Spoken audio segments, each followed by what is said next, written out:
Hi friends, வணக்கம். Welcome to rose William channel. இன்றைக்கி நம்ம என்ன சமைக்க போகிறோன்னா முருங்கைக்கீரை சொதி செய்ய போகிறோம் ஃப்ரெண்ட். வாங்க பார்க்கலாம். பாருங்கள் ஃப்ரெண்ட், நான் எப்பயுமே சொல்லுவேன், தாளிக்கும் போதே நான் என்ன செய்வேன்னா உப்பு போட்டுருவேனே. இந்த பாருங்க, உப்பு நான் போட்டுறேன். தாளிக்கும் போதே நான் போட்டுருவேன். தாளித்து வரட்டும், கடுகு தாளிப்பு கூடயே நான் போட்டுருவேன் ஃப்ரெண்ட். தாளித்து வரட்டும் ஃப்ரெண்ட். இவங்க கொஞ்ச நேரம் சூடு எடுத்தோம் ஃப்ரெண்ட். இந்த பாருங்க ஃப்ரெண்ட், கடுகுலாம் நல்லா வெடிச்சானே நான் கொஞ்சம் பெருங்காயத்தூள் போட்டுடுறேன். கொஞ்சம் இதுலேயே நான் பெருங்காயத்தூள் போட்டுடுறேன். இந்த எண்ணெயிலே நான் பெருங்காயத்தூள், கடுகு தாளிப்பு, உப்பு எல்லாமே போட்டுருவேன் ஃப்ரெண்ட். நான் எக்ஸ்ட்ரா திருப்பி நான் போட மாட்டேன். இப்போ பாருங்கள், இங்கே வெந்துக்கிட்டு இருக்குது. நான் ஒரு பட்டக்கம் மிளகா அதே கூட போட்டு நான் வேக வச்சுருக்கேன். இப்போ இஞ்சி பூண்டு இடித்து வச்சுருக்கேன். டொமேட்டோ, பச்சை மிளகா, சிவப்பு மிளகா, வெங்காயம், அப்புறம் கருப்பிலை, இது எல்லாத்தையும் நான் ஒன்றா போடுறேன் ஃப்ரெண்ட். ஒன்றா இவங்க கூட போட்டுட்டேன். கொஞ்ச நேரம் வதக்கி விட்ருவோம். கொஞ்சம் நல்லா வதங்கட்டும் ஃப்ரெண்ட். இவங்க ஒரு 5 நிமிஷம் பாருங்கள் ஃப்ரெண்ட். அவங்க லேசாக தான் வதங்கியிருக்காங்க. இந்தமாரி வதங்கி வந்தானே நான் என்ன செய்கிறேன், இதில் பாசி பருப்பு, மெழுகு, சீரகம், மஞ்சள் போட்டு அரைச்சி வச்சுருக்கேன் ஃப்ரெண்ட். இவங்களை நான் போட்டுடுறேன்.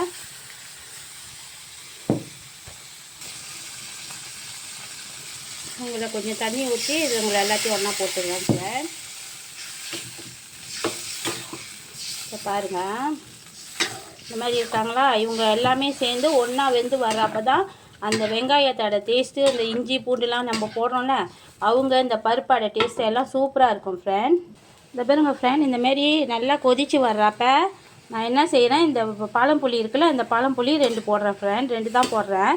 நான் எதுக்குமே அளவு சொல்ல ஃப்ரெண்ட். ஏன்னா எல்லாமே கரெக்டாக அந்த அளவில் போட்டால் தான் அந்த டேஸ்ட் இருக்கும். இப்போ என்னோடய அளவில் நான் வெங்காயம், பூண்டு, இஞ்சி, மிளகா எல்லாமே நல்லா தாராளமாக போடுவேன்.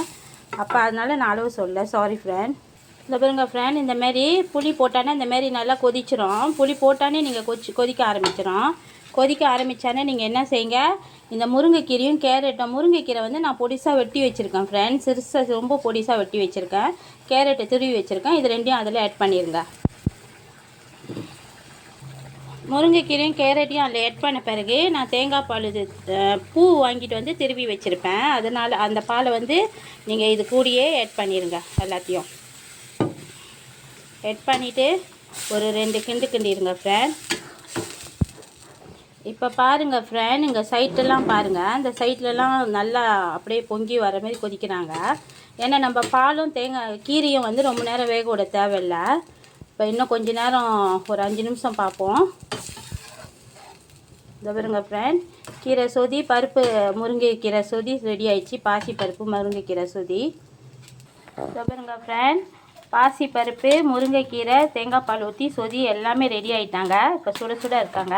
இப்போ மே ஐட்டம் நம்ம பார்ப்போம் ஃப்ரெண்ட். பாருங்கள் ஃப்ரெண்ட், பருப்பு கறிக்கு மே ஐட்டம் நான் ஈக்காம்பிளேஸ் போட்டு, தவு போட்டு, முட்டை போட்டு சம்பால் செய்ய போகிறேன் ஃப்ரெண்ட்.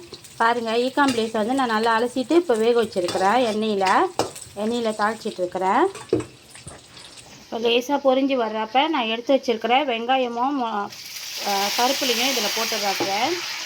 போட்டுட்டு கொஞ்சம் நேரம் வதக்குறேன். வெங்காயமும் கருப்புலையும் ரொம்ப நேரம் வேகணும்னு அவசியம் இல்லை ஃப்ரெண்ட். லேசாக வெந்தால் போதும். இப்போ நான் இங்கே என்ன போட்டிருக்கேன்னா, கொஞ்சமாக உப்பும் மஞ்சத்தூளும் போட்டிருக்கேன். உப்பு ரொம்ப குறைவாக போட்டிருக்கேன் ஃப்ரெண்ட். ஏன்னா கருவோடியில் உப்பு இருக்குன்ட்டுன்னு உப்பு குறைவாக போட்டிருக்கேன். கொஞ்சமாக மஞ்சத்தூள் போட்டிருக்கேன் ஃப்ரெண்ட். நான் எப்பயுமே சம்பால் செஞ்சால் கொஞ்சம் மஞ்சத்தூள் ஆட் பண்ணுவேன் ஃப்ரெண்ட். இப்போ இங்கே மிளகா சாந்து வச்சுருக்கிறேன். இதில் மிளகாய், காஞ்ச மிளகா, அப்புறம் சோப்பு மிளகா, காஞ்ச மிளகா, வெங்காயம், பூண்டு, சிராய், லெங்குவாஸ் எல்லாம் போட்டிருக்கேன் ஃப்ரெண்ட். கொஞ்சம் உரப்பு குறைவாக இருக்கணுன்றதுக்காக. இவங்க கூடயே நான் அவிச்சு வச்சுருந்த உருளைக்கிழங்கையும் போட்டிருக்கேன் ஃப்ரெண்ட். 2 உருளைக்கிழங்கு அவிச்சிருக்கேன், அதுவும் போட்டிருக்கேன். நீங்கள் உரப்பு ரொம்ப இருந்துச்சுன்னா கொஞ்சம் குறைக்கணுன்னா லெங்குவாஸ் இருக்குல்ல, அந்த கிழங்கு மிளகா சாந்து கூட அரைச்சி போட்டிங்கன்னா உரப்பு கொஞ்சம் குறைஞ்சிரும். பாருங்கள் ஃப்ரெண்ட், இந்த மிளகாய், உருளைக்கிழங்கு எல்லாம் போட்டு சாந்தெல்லாம் போட்டு நல்லா கிளறி விட்டேன்னா நான் முட்டையை இவங்க கூடயே போட்டுட்டேன் ஃப்ரெண்ட். நான் ஏன் முட்டையை வெள்ளனையாக போட்டேன்னா, அந்த முட்டையில் உள்ள வாடையும் அந்த மிளகா சாந்து வாடையும் ஒன்றா வெளியாயிரும். அப்போ சாப்பிடும்போது அந்த முட்டை வடை, மிளகா சாந்து வடை இருக்காது ஃப்ரெண்ட். பாருங்கள் ஃப்ரெண்ட், சாந்து நல்லா வந்துக்கிட்டு இருக்காங்க. இந்த டைமில் நான் எடுத்து வச்சுருக்கிற தவுக்குவானியும் இது கூடயே போட்டுடுறேன் ஃப்ரெண்ட். இவங்க கூடயே போட்டுடுறேன். இப்போ உப்பு எல்லாமே கரெக்டாக இருக்குது ஃப்ரெண்ட். ஏன்னா முதலே போட்டல, அதனால் எல்லாமே கரெக்டாக இருக்காங்க. இப்போ எண்ணெய் நல்லா தாளித்து எண்ணெய் வெளியே வந்தானே நான் அடிச்சிடுவேன் ஃப்ரெண்ட். பாருங்கள் ஃப்ரெண்ட், முட்டை ஈக்காம்லேயே ஸ்டவ் சாம்பார் ரெடி ஆகிட்டாங்க. நான் 3 ஒன்றா போட்டு வச்சு ஒரே வேலையை முடிஞ்சிச்சு ஃப்ரெண்ட். எண்ணெயை நல்லா பிரிஞ்சு வந்துட்டாங்க. சாந்தம் நல்லா இருக்காங்க பாருங்கள், அவ்வளோ டேஸ்ட்டாக இருக்குது. வாங்க ஃப்ரெண்ட் சாப்பிட்லாம். இந்த வீடியோ பிடிச்சிருந்தா லைக் பண்ணுங்கள், ஷேர் பண்ணுங்கள், சப்ஸ்கிரைப் பண்ணுங்கள், உங்கள் ஃப்ரெண்ட்ஸுக்கெல்லாம் அனுப்பிவிடுங்க ஃப்ரெண்ட். மறக்காமல் பெல் பட்டனை அமுத்திடுங்க ஃப்ரெண்ட். ரொம்ப நன்றி ஃப்ரெண்ட்.